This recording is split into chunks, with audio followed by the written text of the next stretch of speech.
Hey, welcome back to Chesapeake Repair. Got a little tip for you today.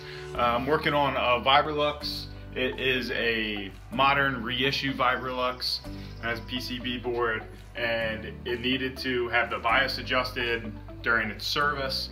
One thing to note about this amplifier is that the bias is output to bias tremolo. I think I'm saying that right.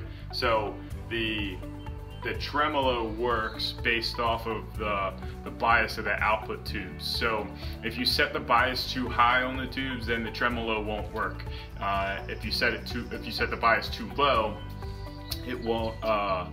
The amp won't sound as good. Same rules as biasing any amp. So there's like a sweet spot, and this sweet spot isn't the same sweet spot as most amps, because if you set this for the dissipation that the output tubes like to see in most amps, which is like that 70%, it's usually too hot and you won't really get that good womp womp womp womp that the tremolo has. So let me show you what I did here to this amp.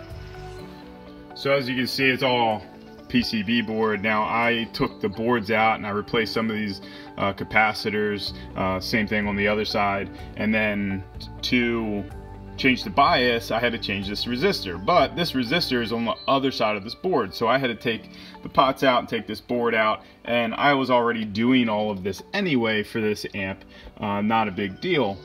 But in the future, if someone needed to replace the output tubes, they were gonna need to replace that resistor. So this is a fixed biased amplifier, which means, contrary to what it sounds like, it's not fixed in the sense that you can't change it. Fixed bias is adjustable, or it needs to be adjusted to match the output tubes. So on most like blackface amplifiers, you have a bias pot. On Marshalls, you have a bias pot. In this amp, there's no pot, there's just a resistor. So old Princeton Reverbs operate the same way. There's no bias pot, there's just a resistor.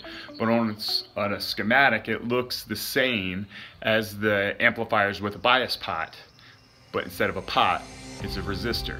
So what we could do is I could change this resistor and then I could mount a pot in there, or I could just keep changing the resistor every time we need to change the bias of the output tubes. And honestly, usually that's the way that I go. Now if somebody's going to be doing it themselves at home and they want to be able to adjust the bias for themselves, then okay, I'll put a bias pot in there. But if they're going to bring it back to me every time it needs new output tubes, or they're going to bring it into a tech every time it needs new output tubes, taking a resistor out and substituting your little decade box. This is a decade box.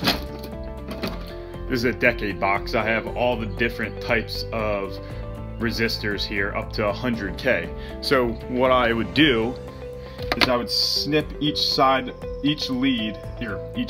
resistor, and then I would attach my alligator clips to each side of this resistor, and I will change the resistance on here until I get in the range that I want to see for the tubes.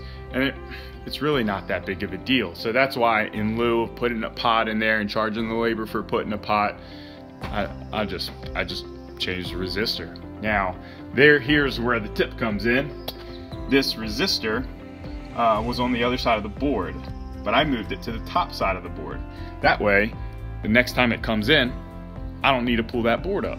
I just need to snip that resistor, substitute my decade box, get the right current going through the tube, and then pick that resistor and solder it in right on top, and you don't have to unsolder the board.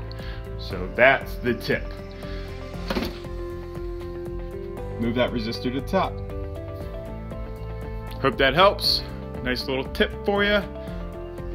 And if you got any questions, you want to know something else, you want me to share or elaborate, or you think I'm being confusing, then send me a message, leave a comment, whatever you need. Bye.